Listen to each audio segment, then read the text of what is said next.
Welcome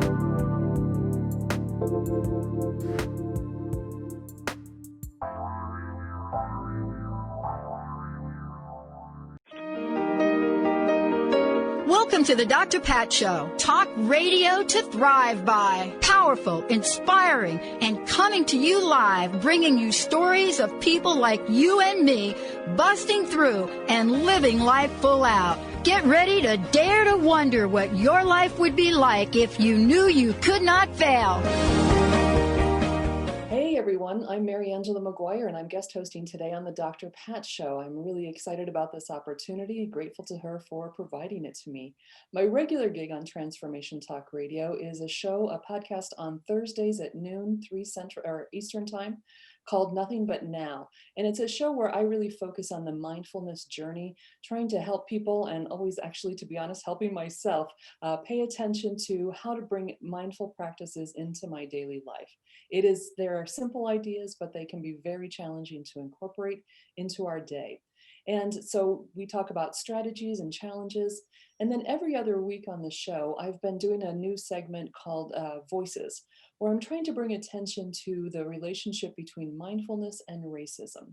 You know, as a white woman, I feel I have my particular obligation to bring to conscious awareness deeply embedded ideas that all of us have about racial inequality and about white racial superiority. And so one of the ways that I'm doing this is that recognition that as a white person, I don't necessarily have a lot of contact with African Americans.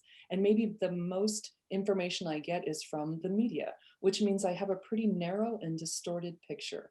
So what I do every other week is that I've been interviewing people from my life, people I've met through work, through my neighborhood, through volunteer activities, who are African American, people whose lives in some ways are ordinary, just like mine, and in other ways absolutely extraordinary. I simply want to bring to all of us who are white counter narratives, counter to the distorted and narrow view we get from the media.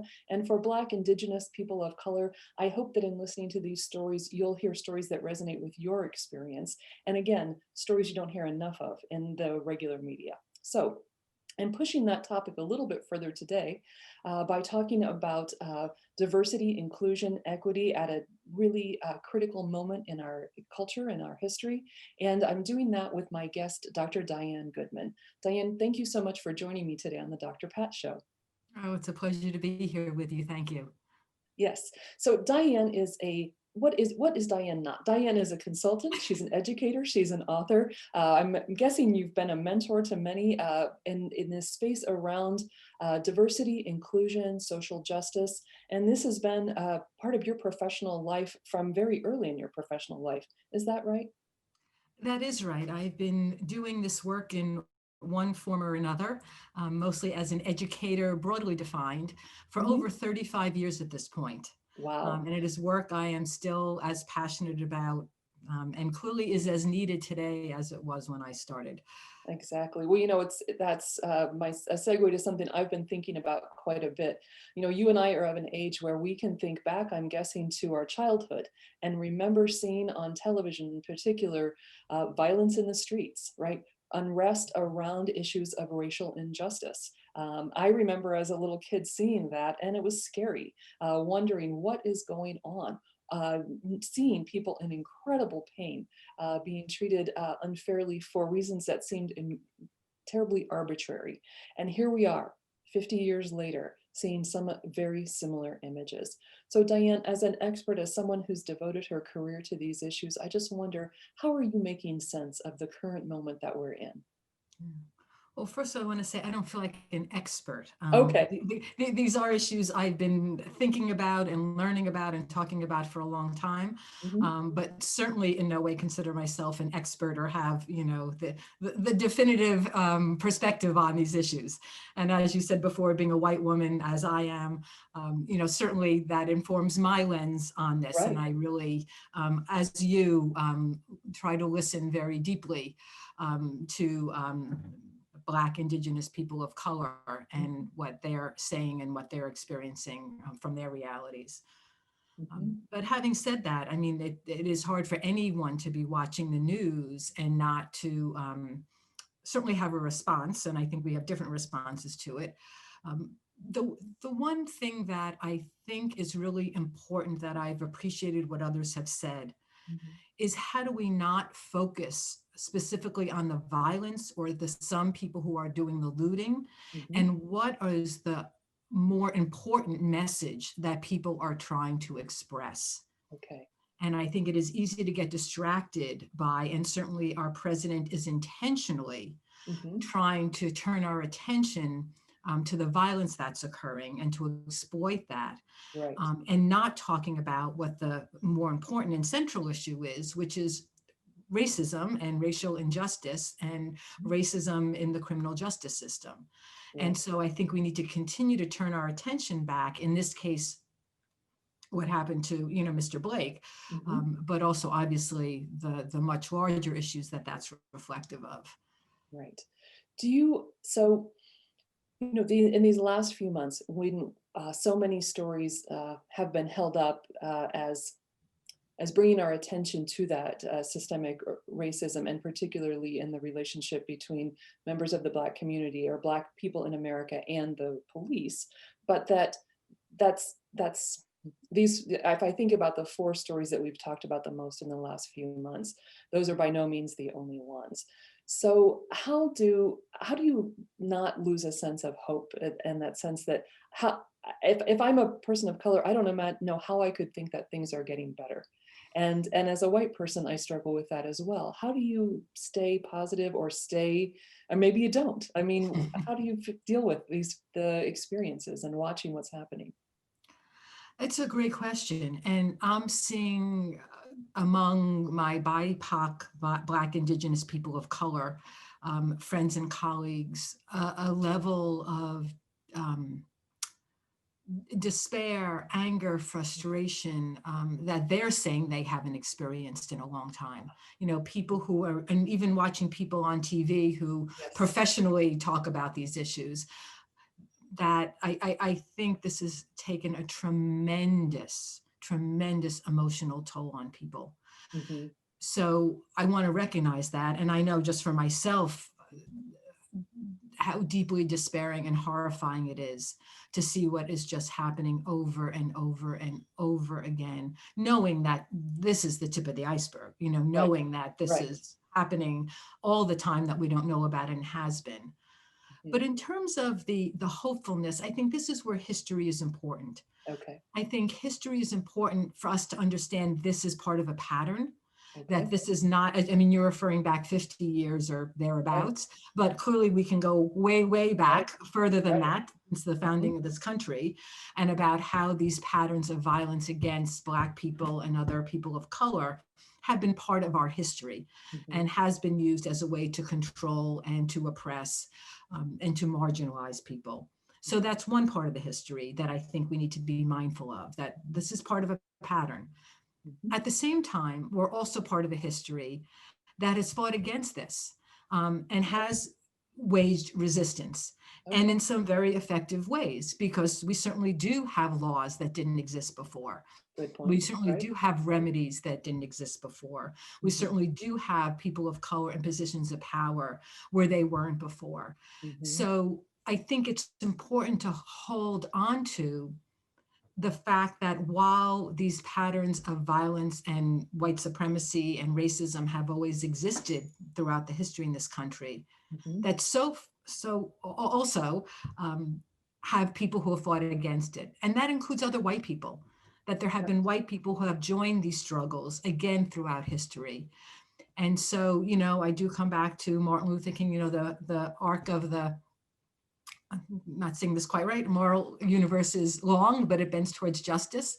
And I think we need to make sure it bends towards justice. I don't think it just automatically happens that way. But I think big picture, I think things have changed. And in this moment in particular, as people have said, these demonstrations and marches have been bigger than they've been, that they've included more white people than they've ever seen, that people were talking about white supremacy, systemic racism, these big scary words that people haven't talked about before, and really are demanding significant changes. So that is the other piece of the hopefulness, is that I hope we are at a moment in time where we can really take these issues on in a more significant way. And when we're going to take a break, and when we come back, I want us to talk about the distinction between, because you were talking about what has changed. And of course I was a kid, but I don't remember from childhood seeing pictures on the street of demonstrations, both peaceful and violent demonstrations, but also of police brutality. But what I don't remember from that time are people really using the language of things like systemic racism, right, of white privilege, of being able to talk about those things in really powerful ways. So when we come back, we're also going to talk about that distinction between what is it to mean to say that I'm not a racist versus being an anti-racist? What's the difference between individual action and more collective action? So, but first we're going to take a break. Folks, you're listening to the Dr. Pat Show. I'm Mariangela Maguire, guest hosting today with my guest, Dr. Diane Goodman. I hope you'll join us after the break.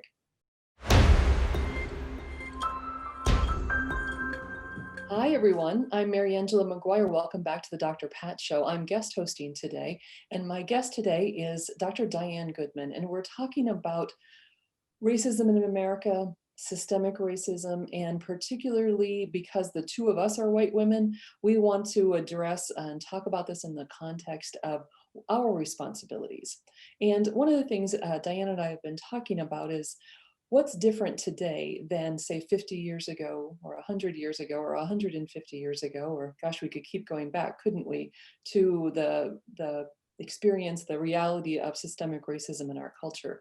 But one of the things we've been talking about that's different today is some of the language that is more widely used, that people are talking more openly about things like white privilege, and systemic racism. And one term that's used quite a bit more, although Angela Davis first talked about it maybe 50 years ago, was the difference between saying I'm not a racist versus I'm engaged in anti-racist activity. And there's a recent book that came out, I think maybe, Diane, maybe 2 years ago. Ibram X. Kendi wrote the book, How to Be an Anti-Racist, very popular and a resurgence in popularity in these last few months. And he really talks about that distinction. And I would say maybe what I glean from that difference is active versus passive. Right? I can passively be and say, oh, people say things like, I don't see color, which is problematic, or I treat everyone the same, which is unlikely if we do a deep dive into our behaviors. But to say that I'm actively engaged in activity that undermines systemic racism in our culture. So would you talk about that distinction and how you see it playing out and its usefulness or its limitations in the current moment? Well, I think it is useful, Mm-hmm. but I may take a broader definition of it than Ibram Kendi does, with all respect to him, and it's a wonderful book, and I encourage people to read it. Yes. That I think being anti-racist can take many forms. Okay. His emphasis is on changing policies and practices, which is absolutely critical. Mm-hmm. And if we're not engaged in changing the systems, the racist systems that are being oppressive, then we're not really being actively anti-racist. Okay. I think we can be anti-racist on multiple levels. We know that in order to be anti-racist, we need to be informed. And so are we also actively educating ourselves and actively educating other people about racism, so we can be making the kind of changes that we need to see happen? Mm-hmm. So I think it can happen on more individual and interpersonal levels, as well as on institutional levels and larger societal levels. I think all of those aspects are important, with the larger goal of we need to be changing the systems and the ideology and the belief systems behind them that keep the system in place. Okay. And I also wanted to No, go ahead. wanted to speak to what you were saying about that language is being used now. And so on one hand, when you asked me about hope, that is giving me hope, because that is a way that we are moving away from just seeing racism as individual prejudices. So as a white person, I may have biases or prejudices against a person of color.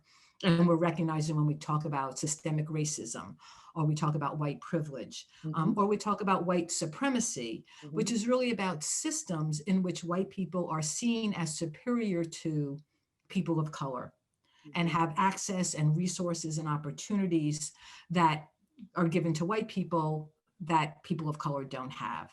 And things that are associated with whiteness and being white are valued more than what's associated with people of color. And so when we take a more systemic analysis as opposed to a personal analysis, that then allows us really to look at these systems that have operated since the start of this country. We can also talk globally, but certainly in this country, and it exists now. The danger that I find as an educator is that people are learning the terms and so can sound more woke. We know there's this whole phenomenon of wokeness and woke Olympics. And so people now can use these terms and, talk about white privilege and talk about white supremacy.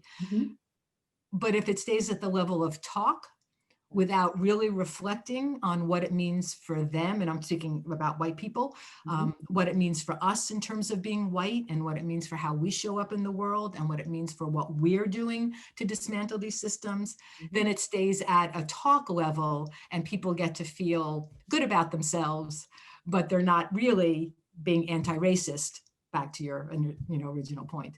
Okay. There's so many things I want to ask you about, so I'm going to start here.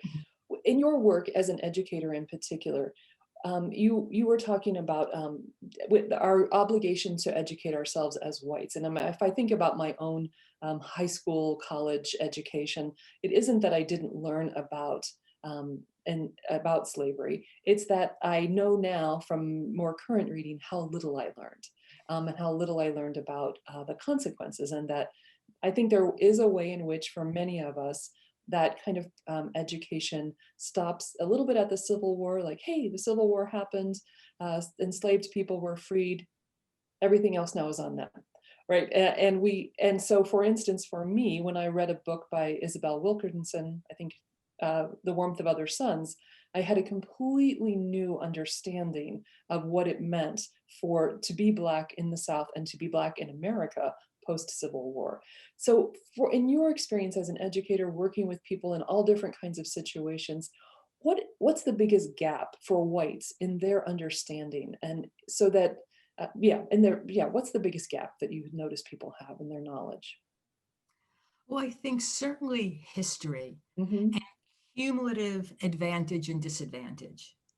People often look at the current reality and they be like, yep, some things seem unfair. Right. But it's individualized. So it's either that there were individual people whom were mistreating people of color, and so see it on an individual level in that way, or, well, really, if people just tried hard enough, there's the blaming the victim. If people just tried hard enough or valued education more, or worked harder or didn't rely on public assistance or whatever those mythologies are, then they could make it too. So it's this myth of meritocracy. It's the myth that we have a level playing field.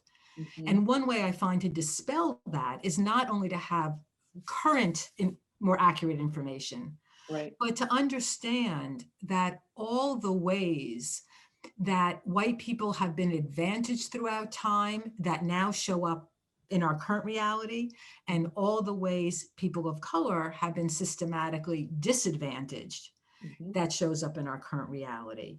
And just, one example that I think highlights this well that people talk about is even if we just look at post-World War II and access to housing, and who is able to get mortgages and move into the suburbs, and could buy homes and accumulate wealth in their homes, which is where most white people have gained their wealth. And that also then meant access to transportation, which meant access to jobs. And so there's been all this accumulation of ways that white people have had advantages that then gets passed on. And for, Black people in particular, and other people of color who weren't able to get mortgages, and in fact were redlined, couldn't move into neighborhoods, and were funneled into urban environments where there weren't services, there wasn't transportation, couldn't have access, not access to healthcare. We see that now with the pandemic. of who is living in environments where there's access to healthcare, or there's more environmental racism, they're living closer to more dangerous plants and transportation output, the pollution. So I think that to me is critical. And I am doing more and more of that in my own learning, because like you, I didn't learn a whole lot of stuff growing up. And it's really helping people see this trajectory. Because I think without that, I think it's impossible to make sense of our current realities without having that more historical cumulative advantage and disadvantage perspective. I think that's such a powerful statement that it's hard to make sense of what's happening now if you don't know that, because it does just seem kind of bizarre. Not the behavior of African Americans, I don't mean that, but it's hard to, well, I'll just give you an example. So in Richmond, there was the Monument Avenue, and I saw an advertisement for that housing development that was run, I guess, in the 1920s. And it says absolutely explicitly, nothing subtle about it. These homes may not be sold to Negroes, was the word that they used, nor if you buy one of these homes, may you sell it to, again, the word that was used, Negro. There was nothing, as I say, it's not subtle, it's explicit, it was legal, it was, and so as you say, if I don't understand some of the real things that happened, that historical stuff, it just all seems happenstance, right? And I can't make sense of the incredible disparity without knowing that history. But it can also be pretty overwhelming. And if I could just say about the happenstance, I think what gets even more dangerous than the happenstance is the victim blaming, is the saying it didn't just happen, but there's something wrong with these people. Exactly. And so it feeds into, again, that ideology about white people are somehow better than people of color. And that also just gets so dangerous. I think there is that tendency to say, well, if I was in that situation, I would have made different choices. And that comes from, I think, not really understanding that situation, all of the factors that went into why people live where they live, why they have the schools they have, et cetera. Whether it's the advantages I had or the disadvantages that someone else had that were systematic, routine, really. So I'll say, personally, the more I know about that, a feeling that comes up that I think is challenging is shame. So I think we're ready to take a break. We're going to take a break. And again, I don't want us to just focus on the individual level. We're also trying to talk about this in terms of public policy, but I really want to come back and say, how as a white person do I get out from under that paralyzing shame to do something useful, right? Because I think that we can be overwhelmed by it and then we don't do anything helpful. So anyway, we're going to take a break. My guest is Diane Goodman. You're listening to the Dr. Pat Show, and we'll be right back.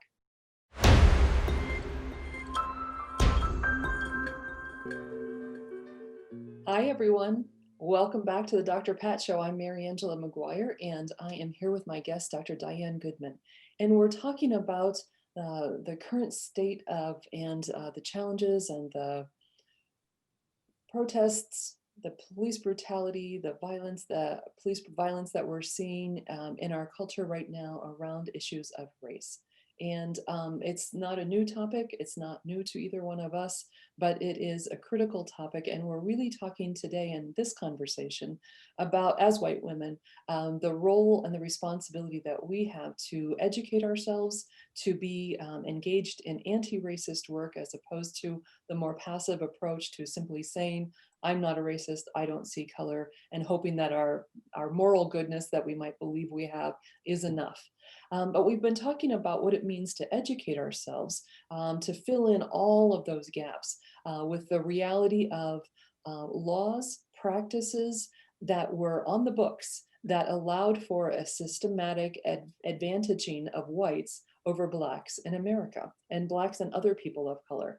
And what I was saying before the break, Diane, is that I found that educational work that I've done in my own life, the reading I've done, very helpful but at certain points kind of overwhelming in the feeling of shame that comes with it.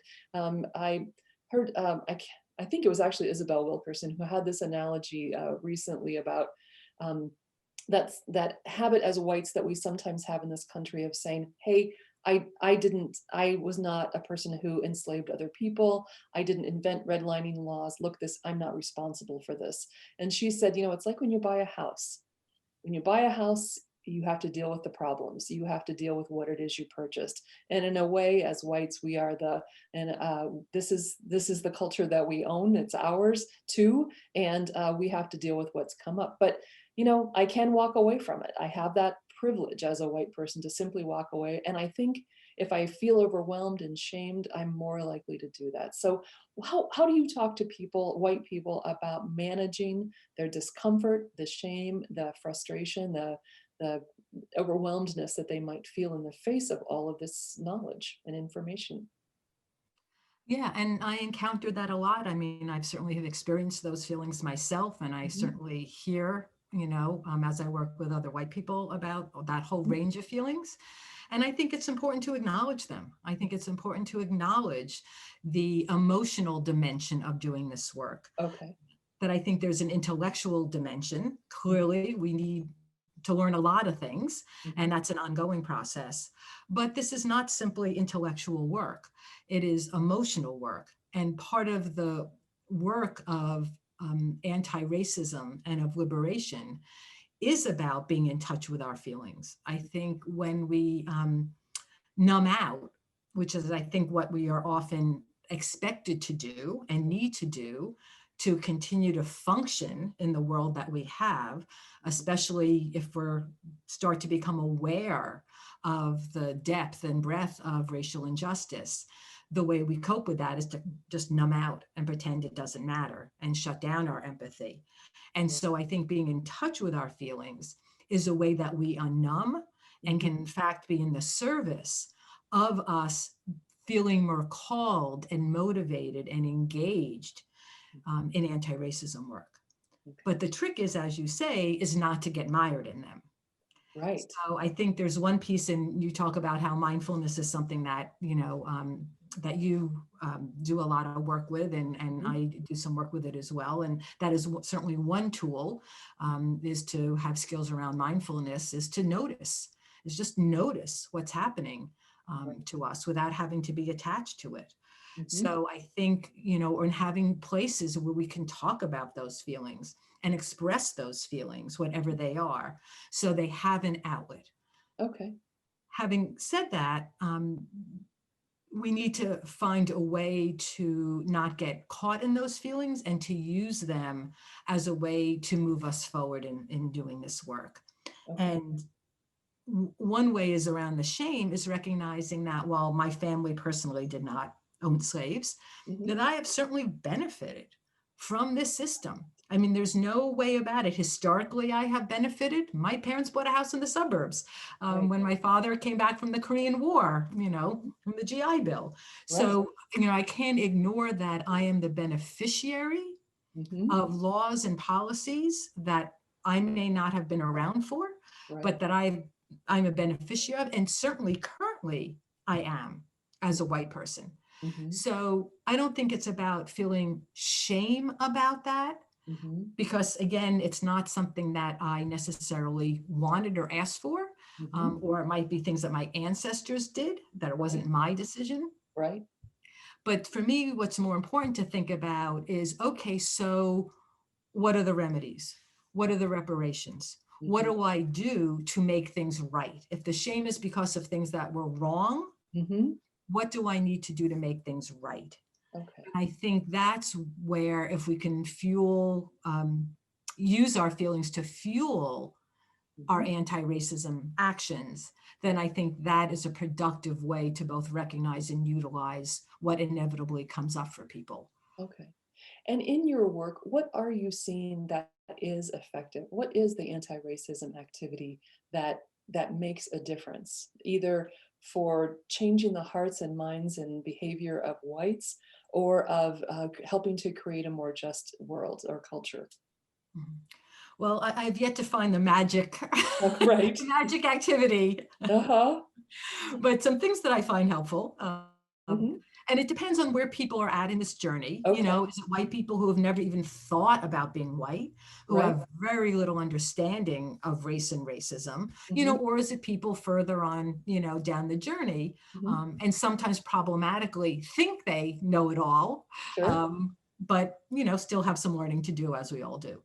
So as I said, history, I think, is critical, understanding history, because Mhm. some of it is just people don't have the knowledge. And without the knowledge, you come to, and if you just hear things from mainstream media, Mhm. that's a really distorted view. And I think that does not help people see that there's a problem and lead them in a direction of how they can be anti-racist. Again, going back to basically people just worked harder, you know, where they're Right. just being violent and they got to stop being violent. So I think a sense of history, a sense of analysis about why are we seeing what we're seeing? What are the historical legacies and antecedents? So Mhm. I really feel like information Mhm. is one piece that can be very helpful. Okay. As I said, another piece that's helpful is just giving people the space to talk about how they feel, talk Mhm. about that shame, talk about feeling overwhelmed, that sense of being alone with it. And it's like, wow, other people have these feelings too. It's not just me. Where would a person go to do that, to share those kinds of feelings? What are some strategies for that? Well, now more and more, Mhm. there are spaces called white caucuses, white affinity spaces, white Okay. accountability spaces, workshops geared for white people around racism. So Okay. those have been around for a long time. I've been doing them for a long time, but right now there's been an explosion of them, I think, Okay. given the moment we're in the Right. interest. And so, you know, looking for, are there any spaces now? They're happening online, so it doesn't even need to be in your community, but Right. even online, people are offering spaces for white people to do some of this personal reflection work and sharing work. So that's one place. And sometimes it's just find a friend, just Okay. find somebody else who you can Mhm. have this conversation with, Mhm. or do some reading together with, Ah. and then, you know, process, you know, what comes up from that reading. So Mhm. it can be in a more formalized way, or if Okay. people can't find that, a less formal way. Okay. Um, And I'm trying to imagine a person going into one of those groups and really talking about, for instance, my experience is that I grew up in a family, I think very different from yours in some ways, because I've read a little bit in an article you wrote about your family was very progressive in its politics. Mine, Actually not. no? Oh, okay. They Yeah, were you have not. these sense that okay, I'll just say it this way. I grew up in a family where people use racist language kind of commonly. I think I took the message from your article that your family wasn't like that. Well, I didn't get the overt. Okay. I didn't grow up in an overtly racist family Okay. at All all, right. but they were So, not particularly progressive politically. oh, okay. Different. That's a different thing, isn't it? Yes. So I think that that's one of those things that I could imagine talking about in a group, or maybe I never could, right? That it Mhm. would just be so uncomfortable to admit that my family was like that. But I Mhm. imagine a lot of people's family. I've certainly Yeah. heard that from students over the years, right? Yeah. Yeah. But do So people talk about things that hard and that unpleasant in those oh, kinds of yeah, groups? Okay. absolutely. And I think that's part of breaking the silence and breaking the numbness, Mm-hmm. is to be able to say that. Because the more we try to hide and protect, Mm-hmm. the more we're shut down. And it gets Mm-hmm. hard to open and learn and grow. So we need to let go of that defensiveness, so we can be more open to change.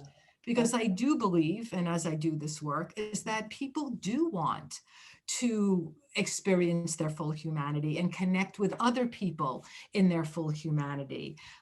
And so I believe that we both have the potential to do that. Mm-hmm. And I think a desire to do that when we can strip away, you know, so many of the other things that have shut us down and made us afraid and made us ashamed. Okay. And I think having that language of racism embedded in our consciousness is a source of shame. And but I hear what you're saying too, is that we're always going to have a kind of defensive reaction to conversations about systemic racism until we allow ourselves to sit with that discomfort of, yeah, that language is in my body in a way. And it doesn't mean I use it. It doesn't mean I promote it, but it even feels ugly just to know that it's there. But if I want to, as you say, have an open heart to really hear other people whose experience is different from mine, I have to allow myself to just live with those feelings a little bit and not get mired down or lost in them. Right. And another really important distinction I make is that it's not about like our personal blame for having heard and knowing those things that we've heard and learned. Okay. That we are all socialized by the larger society, by the media, and by what we've learned and not learned in schools, as well as our particular families and communities. We didn't have control over that socialization and that cultural conditioning. So that's not our fault that, we can name the racist stereotypes. That's in the air that we breathe. And some of us to more degrees than other. Right. So to me, it's not about the personal blame. It's like, okay, I was socialized this way. Now I can unlearn it. Now I can choose to act differently. And so it's that sense of agency to do something different, not the sense of I'm a bad person because I've learned or heard these things. And the last thing I'll say about that is also that I have benefited whether or not I wanted to. So again, I don't need to be a racist person and think, oh, I should be treated better than a person of color. That's how the system is set up. Right. So I can acknowledge how I benefit from the system, even if I think it's unfair and not right, because that's the system we live in. And I can then say, so now what do I do to change this system or not take advantage of this system? So I can create a more just world that's more aligned with who I want to be and what I want to see. Okay, thank you. I think that's just incredibly helpful. So we're going to take our last break. And when we come back, I'd really love to hear from you about what would you like people to take away from this conversation of one or two things that you would hope that they would read or do or avail themselves of. And we'll be right back after this break.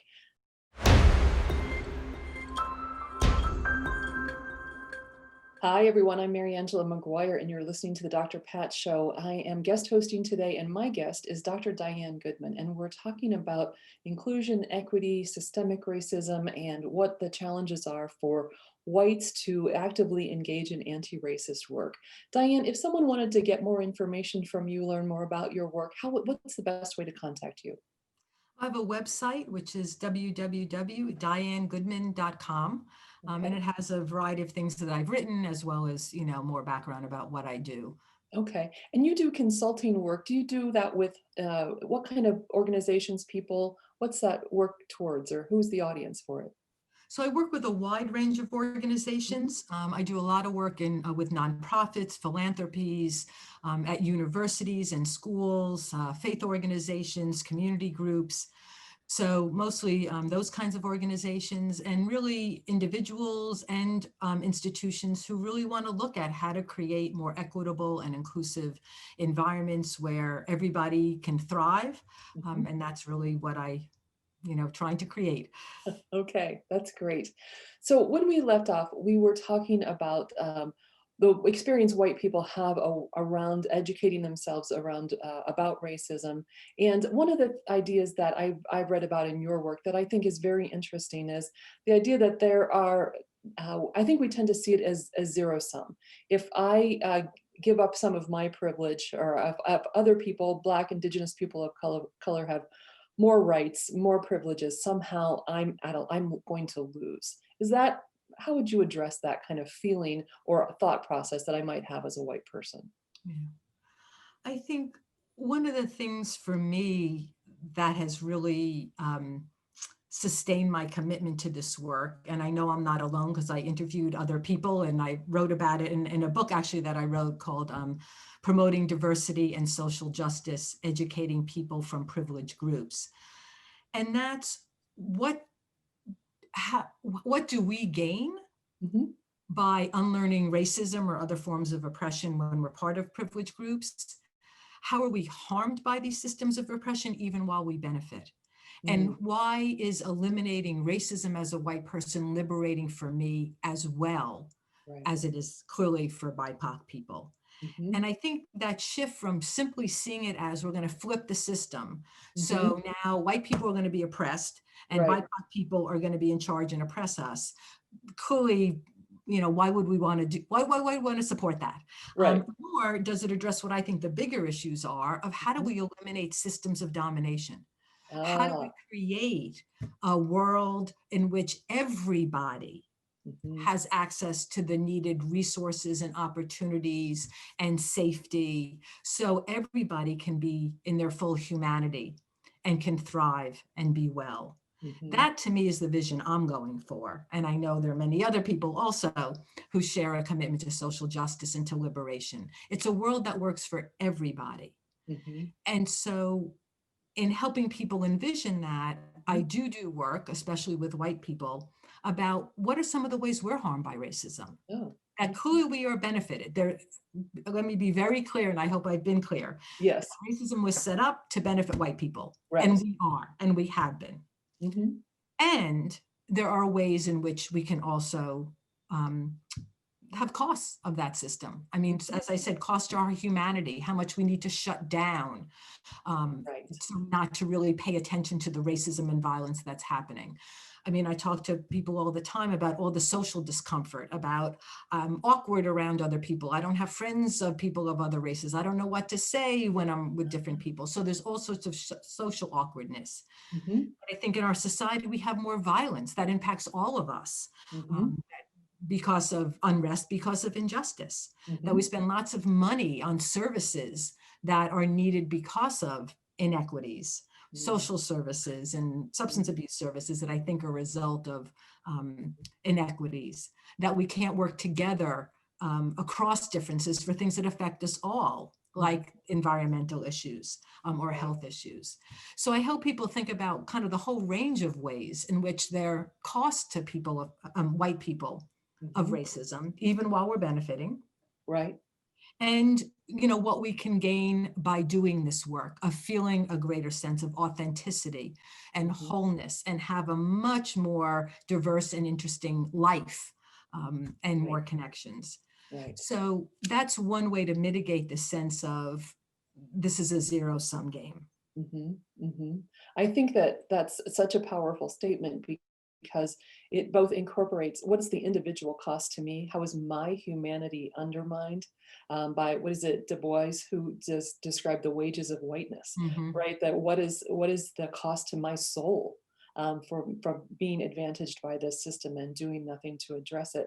But also you list all of those kinds of social policies that people tend to criticize. Do we spend too much money? Is it causing the national debt, right? All of that kind of talk we have about what are they doing with my tax money.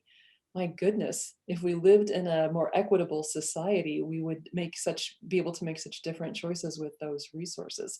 So it's not just an individual cost, it's a huge social structural cost as well that we are allowing. And it just really does raise that fundamental question, is it really worth it to me to hold on to my white privilege, given all of those costs, not just to Black, Indigenous people of color, but to whites as well. I think we too rarely talk about it that way. And there's a piece of the reality of it does mean sharing power. I mean, it will mean needing to make some changes. And so, I use the analogy of if, there's a cake and you're used to getting, if there are 10 people and you're used to getting 9 of the slices, and now you get 1 slice, but that's equitable. It's going to feel, what happened to all my cake? This is or I'm going to starve, when in fact, all it is making it equitable, making sure that everyone is getting a piece of cake. And so there will be ways in which white people have had disproportionate power, disproportionate access to resources, that there will need to be adjustments that people will experience as things taken away. But I think the bigger picture is, it doesn't mean that people are going to then be unable to live a good life. And it will also be knowing that other people will be able to have good lives. And I think if all of us are living good lives, then I think we all benefit from that. Absolutely. Absolutely. I think there's so many different ways to find an analogy that helps people understand this, but I just think about in our own families, when our whole family is well and whole, everyone feels better, everyone is happier. And so the human family, we would all benefit from this. Diane Goodman, Dr. Diane Goodman, you have been a wonderful guest today, and I am so grateful to you for joining us. Is there one resource you would encourage people to look at before we go? Like, what's the most helpful book I know there's a million of them, but right now, is there one thing you would encourage people to read or watch or look at?